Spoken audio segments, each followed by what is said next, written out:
El Señor esté con ustedes. Lectura del Santo Evangelio según San Mateo.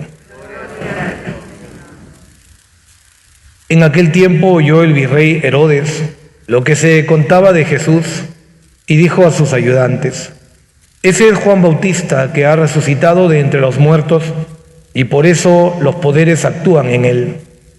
Es que Herodes había mandado prender a Juan y lo había metido en la cárcel, encadenado por motivos de Herodías, mujer de su hermano Filipo, porque Juan le decía que no estaba permitido vivir con ella. Quería mandarlo matar, pero tuvo miedo a la gente que lo tenía por profeta.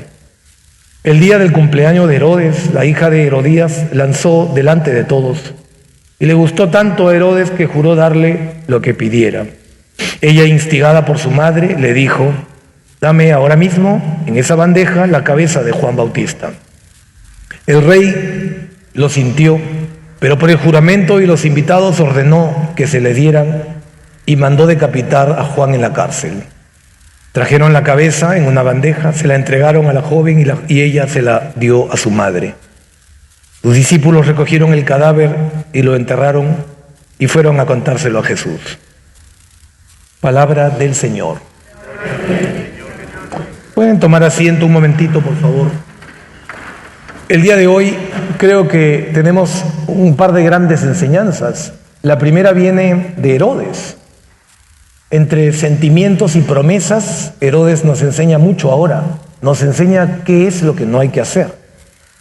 Vemos en este evangelio bien cargado de sentimiento que seguramente Herodes se dejó llevar por su sensualidad o por sabe Dios qué, y ya no pudo dar marcha atrás. Pero ese no pudo, entre comillas, ¿no? Porque sí, siempre se puede dar marcha atrás, sobre todo cuando las decisiones son tan malas o pésimas como esta, donde incurren en la vida de una persona, sobre todo de un inocente. ¿Qué dice el Evangelio? En realidad, en los Evangelios se pone muy de relieve el papel respecto a Jesús, ¿no? Por ejemplo, San Lucas relata el nacimiento, su vida en el desierto, su predicación, Marcos también, y Mateo relata esto junto con Marcos, este acontecimiento de Juan Bautista, quien su predicación comienza más o menos el año 27, y él invita abiertamente a tomar el camino del Señor. ¿De qué fue víctima Juan? Lo primero que tendríamos que darnos cuenta, ¿no? Juan fue víctima de defender la verdad, indirectamente de defender a la familia. En la historia de la Iglesia ha habido muchos, tanto Tomás Moro, el primer ministro de Enrique VIII, y también San Juan Fischer, el cardenal de aquella época, que también fueron asesinados por Enrique VIII en este caso, ¿no? Fueron víctimas también de estas esclavitudes similares a las de Herodes, ¿no? ¿Qué nos enseña este evangelio hoy de práctico? Primero, la cuestión de fondo de la muerte de Juan. Hemos escuchado en el evangelio que Juan fue asesinado por un juramento barato, de un momento de vanidad, quizá de licor y de soberbia. San Beda, algo muy interesante, San Beda fue un monje del siglo IX, decía en sus homilías: San Juan dio su vida por Cristo. Aunque no se le ordenó negar a Cristo, solo se le ordenó callar la verdad. Pero como Cristo es la verdad, decía San Beda, por lo tanto, murió por Cristo. Entonces, la verdad definitivamente es esa, ¿no? Herodes, Herodías y Salomé, la hija de Herodías, evidentemente, odiaban la verdad y urdían en la mentira y en el engaño. ¿De dónde nace esta vida? Si nosotros nos preguntamos, ¿de dónde nace esta vida de Juan? Esta vida de decir la verdad, de no quedarse callado. Porque claro, ahora muchos dirían, pero Juan, ¿qué se ha creído? Está juzgando Juan. Nadie tiene que meterse con nadie, dirían ahora, ¿no? Y eso sería muy grave. Callar la verdad, callar lo evidente. Eso equivaldría a nosotros decir: mira, ¿sabe qué? Esta señorita decide abortar, no la juzgues, déjala. No, hay que decir la verdad. Yo creo que esto nos enseña mucho. 2000 años después nos enseña muchísimo. Pero ¿de dónde sale esto? ¿De dónde sale el saber distinguir, el saber trazar esa línea que es muy tenue para no juzgar al otro y para sí juzgar el hecho? Porque Juan juzgaba el hecho. Juan con mucha autoridad decía: eso que estás haciendo, Herodes, está mal. Estás metido con la esposa de tu hermano. Y eso está mal. Claro, Herodías lo odiaba, obviamente, porque sabía que era la verdad. Y no era la verdad, no tenía por qué odiarlo. Lo odiaba a muerte, quería asesinarlo y no sabía cómo. Y entonces, yo creo que la respuesta es sencilla, ¿no?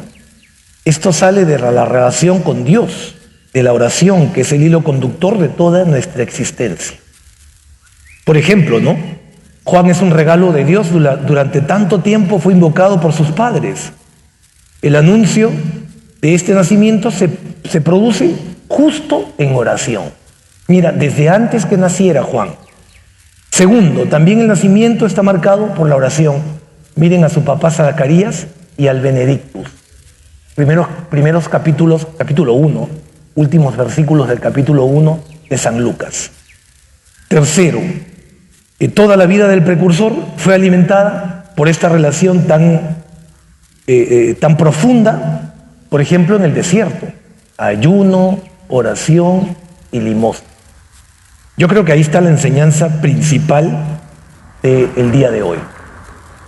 La vida cristiana exige el martirio de la fidelidad cotidiana en el Evangelio. Estas palabras tenemos que grabárnoslas.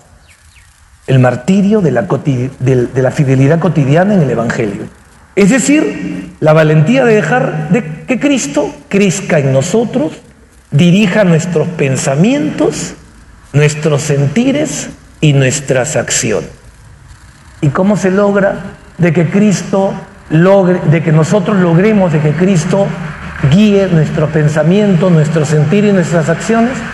En oración. La oración nunca es tiempo perdido, aunque a veces todos, yo el primero, creamos que tenemos que cumplir cosas que nos piden. Porque si no, de repente dejamos de hacer nuestra función.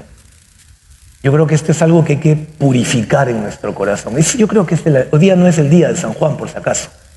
El martirio es el 29 de agosto y el nacimiento es el 24 de junio.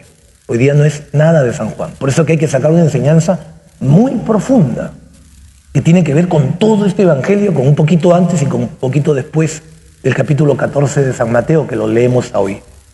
Y entonces yo creo que ahí está la cosa. La oración no es nunca tiempo perdido.